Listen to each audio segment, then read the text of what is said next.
Asia কাপে হংকংকে হারিয়ে আত্মবিশ্বাসের সূচনা করেছে বাংলাদেশ, তবে ব্যাটিংয়ের সামগ্রিক চিত্রে এখনও প্রশ্নবোধক চিহ্ন বড় করেই আছে। গত এক দশকের টি-20 পরিসংখ্যান বলছে রান রেটে শীর্ষ 10 দলের মধ্যে একেবারে নিচে বাংলাদেশ, আর তার ওপরে শ্রীলঙ্কা। 2015 সালের পর থেকে বাংলাদেশের গড় রান রেট 7.57, শ্রীলঙ্কার 7.66, অথচ একই সময়ে ভারত করেছে ওভার প্রতি প্রায় 9 রান। কেবল আফগানিস্তান ছাড়া বাকি দলগুলো সবই 8 রানের ওপরে। পাওয়ার প্লে, মিডল ওভার কিংবা ডেথ, প্রতিটি পর্যায়ে পিছিয়ে আছে বাংলাদেশ ও শ্রীলঙ্কার ব্যাটিং। পিচকে দায়ী করে বহুবার অভিযোগ উঠেছে। ঢাকার শেরেবাংলা কিংবা কলম্বোর প্রেমাদাসা দুটোই ব্যাটিংয়ের জন্য কঠিন ও স্পিন বান্ধব বলে দাবি করেন ক্রিকেটাররা। লিটন দাস, ওয়ানিন্দু হাসারাঙ্গা কিংবা জয়সূরিয়ার মতো তারকারা এ বিষয়ে অসন্তোষ প্রকাশ করেছেন। পরিসংখ্যানও দেখাচ্ছে ঘরের মাঠে দুই দলের রান রেট সবচেয়ে কম।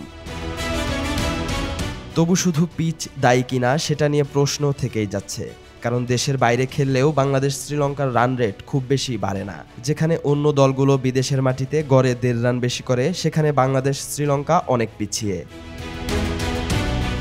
রান রেটে পিছিয়ে থাকা দুই দলের এশিয়া কাপের ম্যাচের আগে এই আলোচনা সামনে আসছে। প্রশ্নটা তাই আরও বড় হয়ে দাঁড়াচ্ছে।